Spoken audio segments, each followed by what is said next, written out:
After marrying the campus belle, I treated her with the utmost care. However, she secretly aborted our child. At the hospital entrance, she leaned on her brother's shoulder and said to me, "If it weren't for you, I wouldn't have missed my brother. All of this is your own fault." In the end, to keep things quiet, she hired a hitman to kill me. When I woke up again, I found myself back on the day I proposed to her. Her so-called brother, with indifferent eyes, handed me a blank check. "Marry her or take the money. You choose." I smiled slightly and politely accepted with both hands. $20 million. I wish the Game of Thrones relationship a lifetime of happiness. Long live true love. Huh, you just graduated. Do you even earn $3,000 a month? How dare you think you can marry my sister? You're just a worthless nobody. Hearing this familiar voice, I forced myself to open my eyes. Dylan looked at me with disgust. "When I heard you were going to propose to my sister, I had to admit you had some tricks. But unfortunately, birds of a feather flock together." Looking around, I saw golden and pink confession balloons everywhere, and a "Marry Me" banner hanging high on the wall. The engagement ring was tightly clenched in my hand. I finally realized I had been reborn on this day. In my previous life, I proposed to Amara the same way, only to be humiliated by Dylan and forced to leave her. At that time, I was blinded by love and refused without hesitation. In the end, I died miserably. Seeing my lack of response, he impatiently pulled a check from his inner pocket and handed it to me. "Break up with Amara. Fill in any amount you want and never see her again. Understand?" Amara, standing by my side, hooked her arm around mine and looked at Dylan with some defiance, but more so with clear affection. I sneered inwardly. In my previous life, I foolishly married Amara, becoming a pawn in their wealthy family games. This time, without further ado, I accepted the check. In their siblings' shocked eyes, I nodded satisfactorily. Grand President wouldn't go back on his word, right? I mean, I can really fill in any amount. Of course, it's worth spending a bit of money to show Alia what kind of person you are. All right, I'll accept this great fortune. You are such a good brother. I don't know how to repay you. In the next life, if you become an ox or a horse, I'll make sure to pull the grass for you to eat." Before he could respond, I walked into the bank next door with the check, quickly filling in the amount. I looked at the newly credited money in my account and smiled contentedly. The next second, my phone rang. I pressed the green answer button, and Dylan's deep, trembling voice came through. $20 million? You really dared to ask for it. In my previous life, I married the campus belle, Amara. It felt like a blessing earned over 8 lifetimes, so I didn't care when people said I was marrying into a wealthy family or that I was living off her money, until a classmate sent me a few photos. "Is this your wife? Dressed so skimpily, drinking mouth-to-mouth with this guy. He's practically on top of her." And guess what happened next? They went straight upstairs to get a room. I was stunned. In the photo, it was her brother, Dylan. Every time she went out, she said she was drinking with her girlfriends and that I shouldn't worry because her brother would be there. But to think it was actually. At that moment, my head felt like it was going to explode. This is classic cheating. I immediately found Amara. She was nestled in Dylan's arms and glanced at me lightly. "He's not my real brother. We have different parents." "It doesn't matter. Do you want a divorce, Liam? Recognize your place. You are just a living son-in-law. If you don't have a brain, at least look in the mirror to see what a joke you are. You really are sick, Amara. How did you become like this?" I was shaking with anger. She chuckled lightly and tossed me a piece of paper. It was an abortion consent form. "While I'm still young, of course I want to enjoy life. So let's just feel sorry for your little baby. But if it weren't for you, I wouldn't have missed out on my brother. If you hadn't investigated us, you could have turned a blind eye, and life would have gone on. Now this is all your own fault." Dylan looked at Amara with indulgence. "With him as cover, isn't it easier for us to be together?" It turned out I was the fool, just a pawn in their play. I couldn't take it anymore and punched him. Dylan looked at me provocatively and waved his hand. Immediately, a group of security guards rushed out and beat me into the hospital. A few days later, Amara kicked me out of the company and took all my money. Until the day I was discharged, I was still thinking about how to get revenge on them. But a speeding truck with failed brakes came straight at me and knocked me out. So why wouldn't I dare take the $20 million? Not only did I dare to take it, but I also thought it was too little. In my previous life, even though I was a son-in-law of a wealthy family and the general manager of a company, I lived very frugally, rarely having 5 figures in savings. So now, facing Dylan's gritted teeth questioning over the phone, I laughed. What's wrong, Mr. Ellis? Does this little bit of money hurt you? Didn't you like to show off in front of Amara? To be honest, I actually prefer the arrogant way you handed me the check earlier. All right, Liam. You better have the guts to spend that money. He angrily hung up the phone. Looking at the balance in my bank account, I let out a long breath and took a taxi to the luxury car dealership. Once, Amara said she was afraid I would change my heart if I had money, so she made me willingly hand over my salary card. I closed a multi-million project and discussed with Amara about replacing my old Ford, but she disagreed, saying that if it still worked, there was no need to be extravagant and that it was better to keep a low profile in high positions. Then, she turned around and bought herself a red Ferrari and gifted her brother the latest model McLaren. I was as stupid as a pig. So the first thing I did now was to buy a sports car. By chance, I ran into Amara and Dylan, the affectionate siblings, at the car dealership. Amara saw me first, with a somewhat proud tone. Brother, I told you Liam would regret it. He said he'd never leave me in this lifetime. See, here he is. Dylan sneered and reached out his hand to me. If you don't have the guts, return the money. I smiled faintly, my gaze passing over them to a brand new black Lamborghini behind them, matte paint, sleek body lines. I pointed at it. This car is nice. Can I pick it up today? The saleswoman beamed with joy and swayed her hips as she walked up to me. Boss, you have great taste. This car was reserved, but the buyer just canceled. She glanced at Dylan, whose face was dark. I instantly understood what was going on. In my previous life, after rejecting Dylan, he mocked me angrily. Look at the numbers in your account. You couldn't earn that much in several lifetimes. I clearly saw the balance then, $20,000,053. So now, he couldn't even afford a car, but his mouth was still hard. Taking my $20 million breakup fee and coming to spend it? TSK, Amara. Look at what kind of boyfriend you've got. Amara's face was shocked. $20 million, Liam? Are you out of your mind? Why did you take my brother's $20 million? He was just testing your feelings for me. Stop this nonsense and return the money.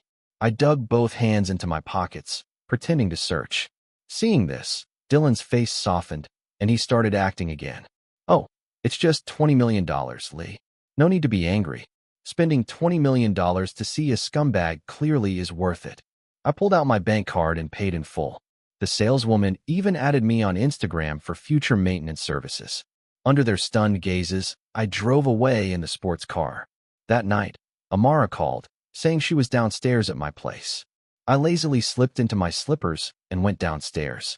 I originally didn't want to pay her any mind, but I couldn't help my curiosity. How would she react, knowing I agreed to break up with her for money? After all, back in school, this campus belle could make countless men fawn over her with just a flick of her finger. I reached the bottom of the apartment building, and under the dim evening sky, it started to drizzle. A bright yellow umbrella appeared, raindrops falling on its surface. In the midst of the rain and mist, I saw half of a face revealed under the umbrella. Amara stepped towards me, step by step, awkwardly tilting the umbrella over my head. She pouted. Why aren't you here to coax me yet? I admit she had a very pretty face at that moment. Her eyes were filled with tears of grievance. Her small nose was red, and she looked utterly broken. Seeing I didn't respond, she carefully clutched the corner of my shirt. Tears clung to her long eyelashes, making her look like a pitiful little kitten on the verge of crying. Liam, are you really going to break up with me? She deliberately spoke in a whiny voice, making my skin crawl. Her fake display of emotions made my stomach churn.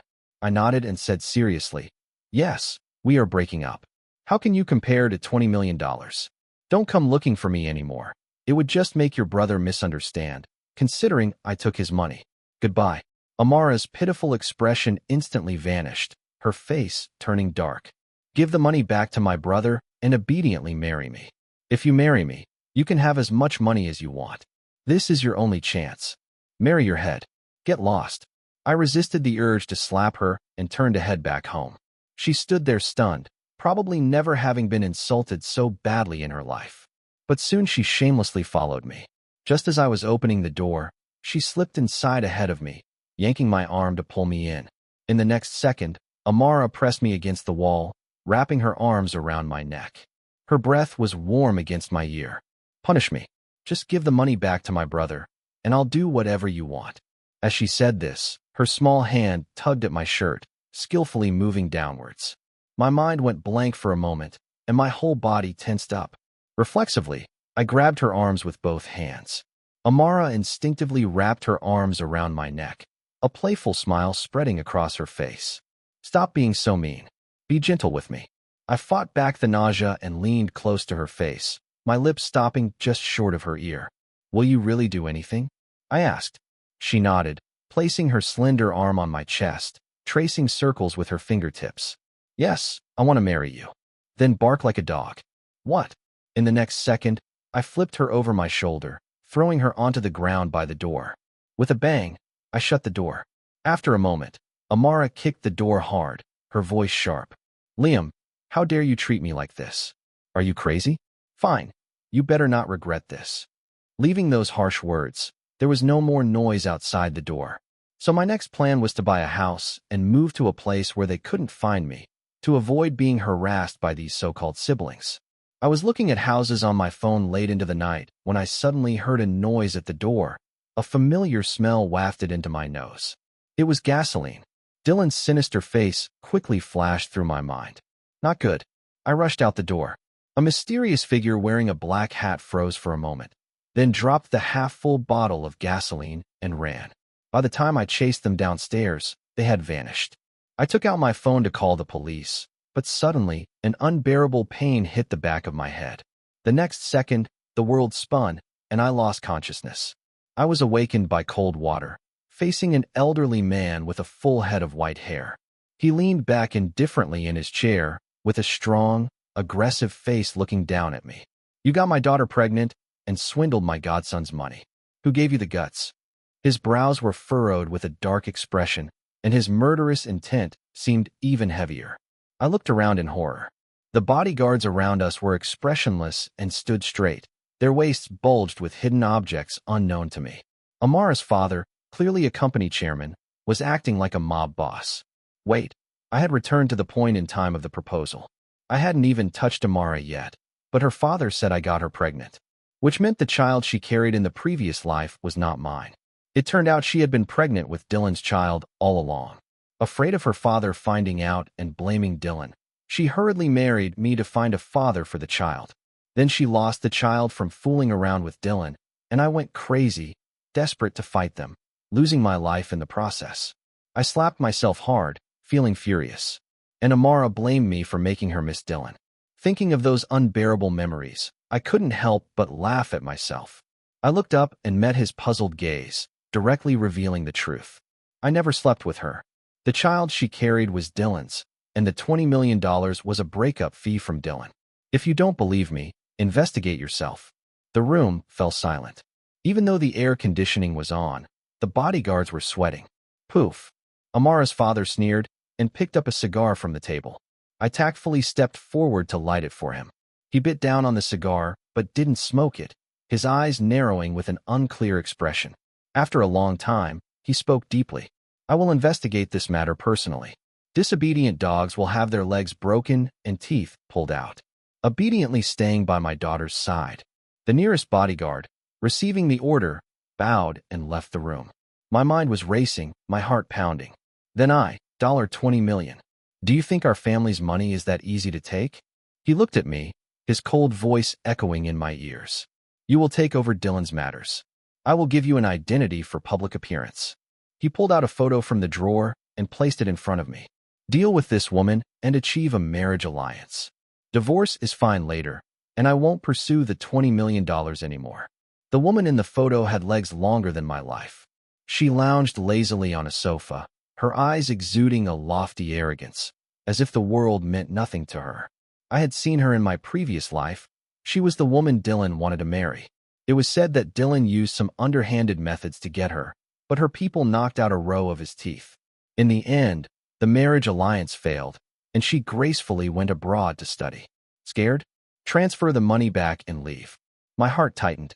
No, she seems hard to get. I'll need more money. At the company meeting, I stood respectfully beside the chairman, wearing an expensive custom-made suit. Dylan sat dejectedly next to Amara, his expression unreadable. Amara's eyes burned with intense hatred as she looked at me. The atmosphere was silent as the chairman announced that Dylan was relieved of all his duties and that he and Amara were to be engaged, with a wedding date set. I was to take over Dylan's responsibilities, and the chairman even gave me a prestigious title as his new godson. Unfortunately, I didn't care. I just wanted to take the money and run, living my carefree life. But it wasn't that easy. After the meeting, Dylan deliberately blocked my way at the door, gritting his teeth. Liam, I really underestimated your tactics. Let's see how long you can keep this up. Who do you think you are? Security, get him out of here. I waved my hand, and several security guards hurried over. Dylan's face instantly darkened. He angrily shook off the guards' hands, sneering. Huh. I should thank you for taking care of Amara for 3 years in college, you useless coward. Can't you do anything? No wonder Amara keeps thinking of me every night. Even with your pathetic tricks, she could never fall for you. I found it amusing. Amara had said she wanted to save her most precious memories for our wedding day, so I respected her. Someone can pretend for 3 years in front of another. It wasn't her acting skills that were so good, it was that I was too stupid. Dylan, with his frail frame and pale face behind gold-rimmed glasses, had a bit of a sickly charm.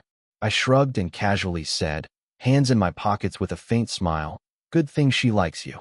You at home in an apron, being a cute house husband, should be quite nice. Don't worry, I'll manage the company well and won't disappoint my godfather.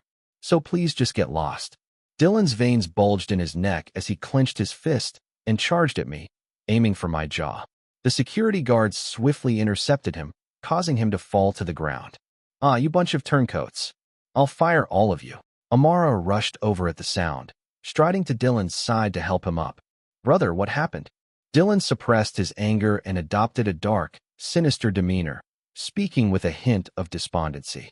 The new general manager wanted to ask me something, but I didn't expect him to get physical. Never mind. Let's just say I fell by accident. Let's go, Amara. I don't want to stay here and be humiliated anymore.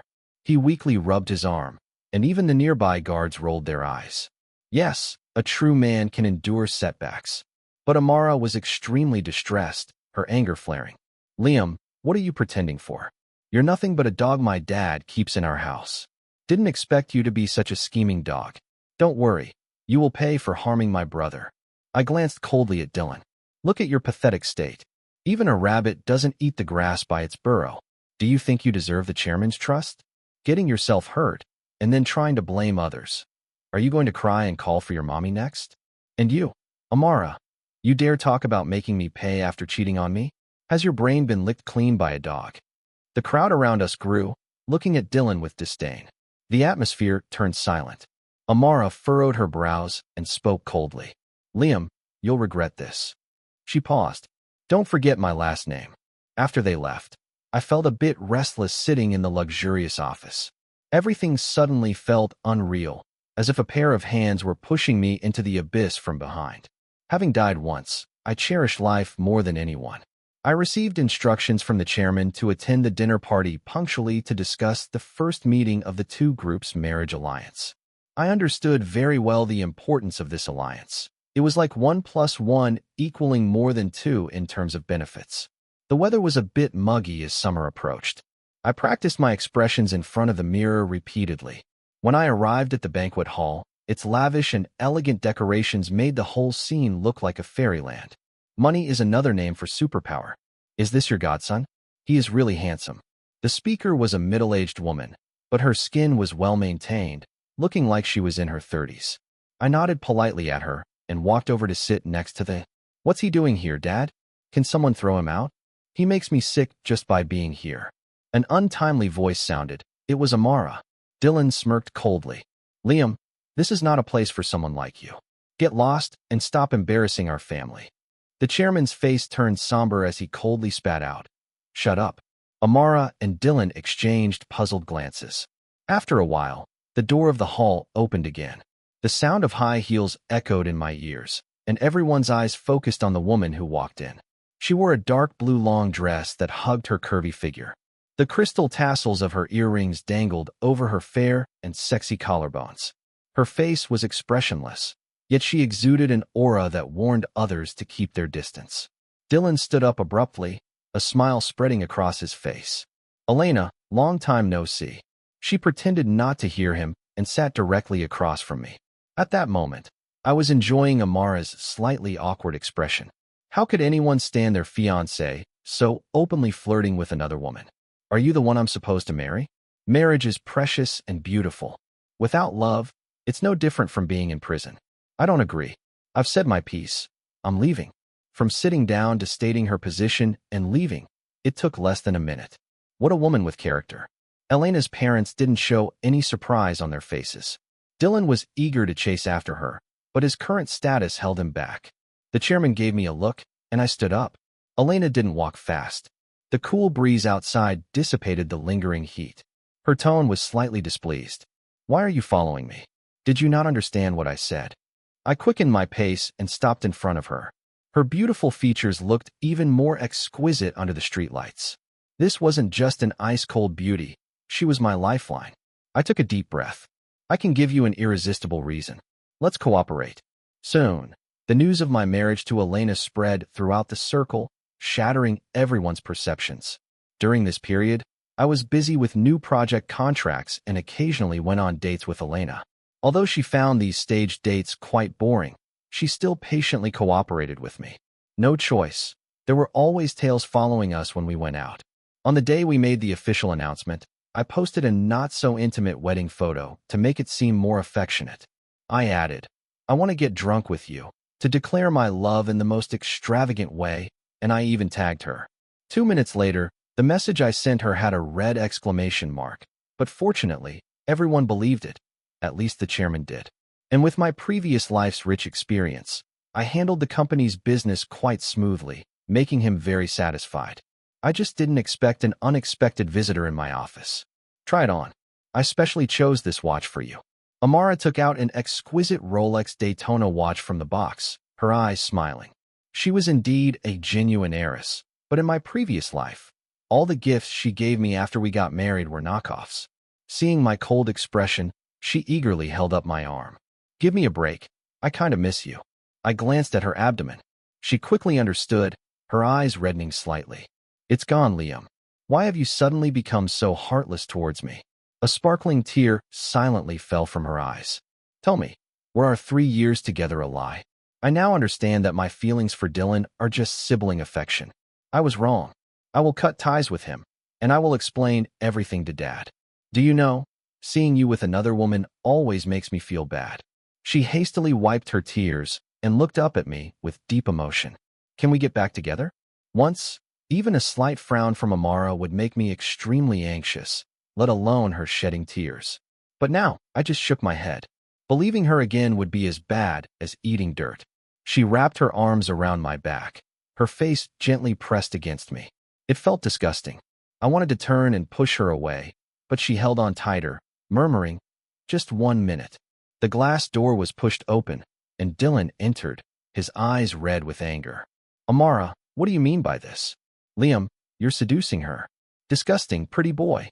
Amara slapped Dylan hard, then took out a thick stack of photos from her bag and threw them in his face. Colorful, indescribable photos scattered all over the floor, all of Dylan with different women in intimate moments. He played really hard. No wonder he looked so haggard. Dylan picked up the photos from the floor, his eyes showing a hint of terror. Then he stared at me intently. "Did you set me up?" I thought the cheating I faced in my previous life was disgusting enough, but the cheating on Amara was even higher by a few dozen meters. This feeling must be terrible. No wonder Amara came running to reconcile with me. "Enough, Dylan. Compared to how good Liam has been to me, you are nothing. I never want to see you again." I waved my hand. "Wait, my place isn't a trash recycling center." Amara's face darkened. Then she continued speaking to Dylan. "If it weren't for you seducing me, I wouldn't have missed out on such a good man like Liam. I'm going to show these evidences to my dad, and you'll never set foot in the Lee family again. This is all your own fault. You still want to marry me? Get lost." Dylan glared at me with hatred. "It's not true, Amara. These photos are photoshopped by Liam." Amara sneered. Then are the red marks on your neck mosquito bites? Do you take me for a fool? Dylan grabbed her, unwilling to let go. I don't believe it, Amara. You clearly said I'm the one you love most. You should trust me. I quietly exited the office, not caring about their tug of war. Amara has never loved anyone. What she loves is the feeling of being loved. Arriving at the parking lot, I received 2 messages. One was from Amara. I was blind before, but can you not marry Elena? Give me more time, and I will make you fall in love with me again. Swipe left, delete. The other was from Elena. Did you like the gift I sent you? Let's start the action. I don't like waiting. So it turns out those photos were taken by someone hired by Elena. No wonder she hated Dylan so much in my previous life. A few days later, I went to the chairman's office with a contract for him to sign. He was reading a book, and I didn't dare to disturb him. Habitually, I made him a cup of tea and stood by his side waiting. I waited the entire afternoon. The sky outside had darkened, but he didn't lift his eyes once.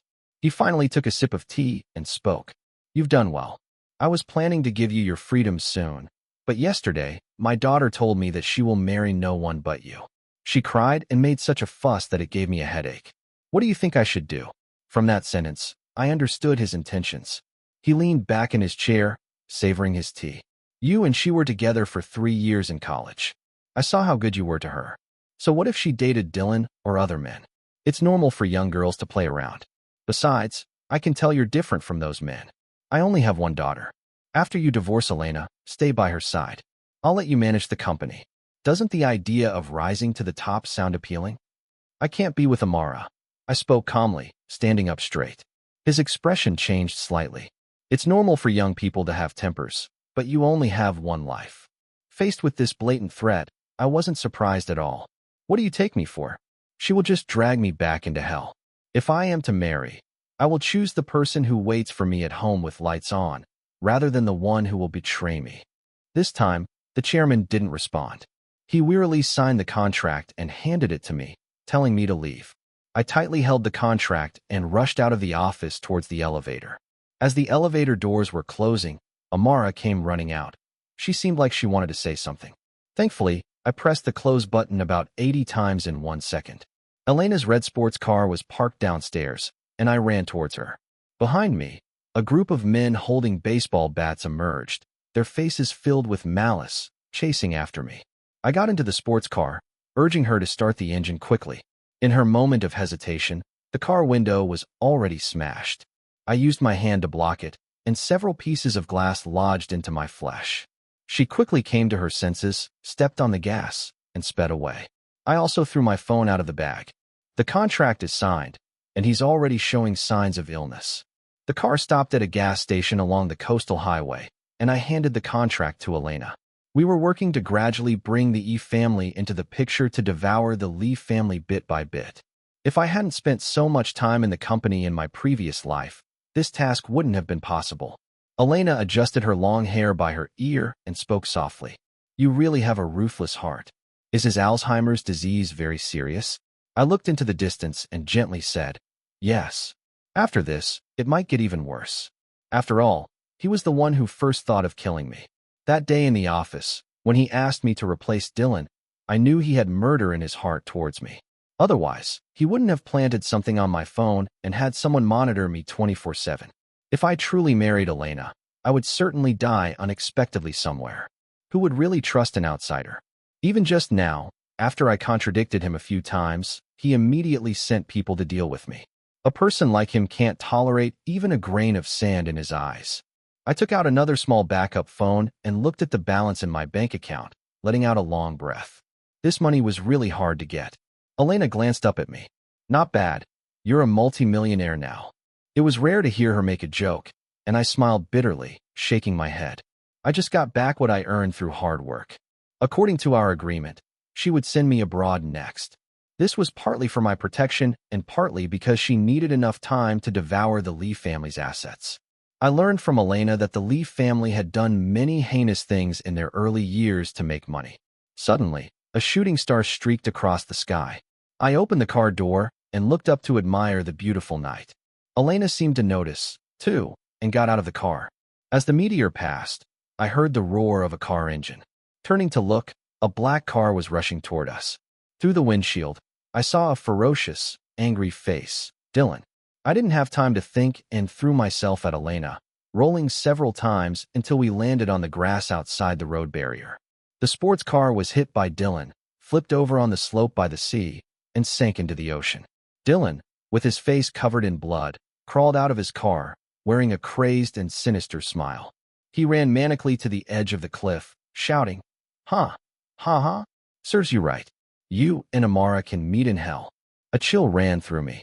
Elena broke free from my hold, stood up, and ran towards Dylan. I realized this wasn't good and quickly followed. Dylan now looked like a mad killer. Cold, harsh words came from Elena. "My car." As soon as she finished speaking, she jumped up, her long legs sweeping in midair, and her foot landed heavily on Dylan's face. Wow, she's trained. I was stunned for a moment, and Dylan had already been kicked numerous times, unable to fight back. I ran over and held Elena tightly. "Stop it. If you keep hitting him, he'll die. Wouldn't it be better to keep him alive and make him contribute to society by doing some menial work? Death is too easy for him." Elena finally stopped. The air was silent for a few seconds before she turned her head, her gaze icy. "How long are you going to hold me?"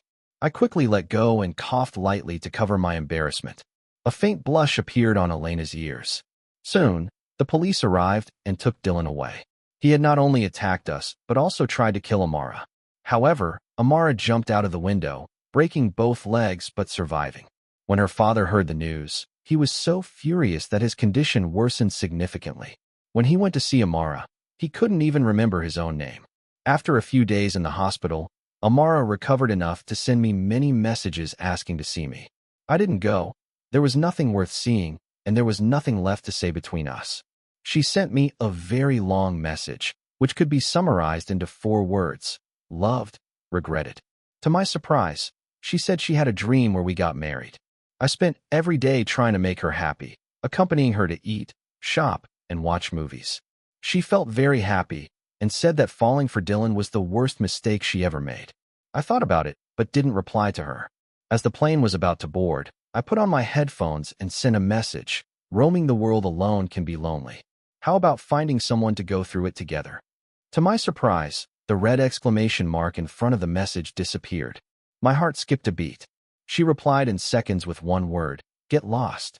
I shrugged and boarded the plane, sitting down and putting on my headphones. A familiar scent of perfume wafted into my nose. I opened my eyes to find Elena's beautiful face beside me. She sat down next to me and glanced out the window. I'm going abroad for further studies for a few years. But I clearly remembered that in my previous life, she didn't go to the country where my destination was. I smiled knowingly. "When I first met you, I thought you were my lifeline, but you weren't." "What?" Her beautiful eyebrows raised slightly. I shook my head, not saying the rest. In this long and hurried world, take your time. Wait patiently and look forward to it slowly. The road ahead is long and gentle. Things are bound to happen.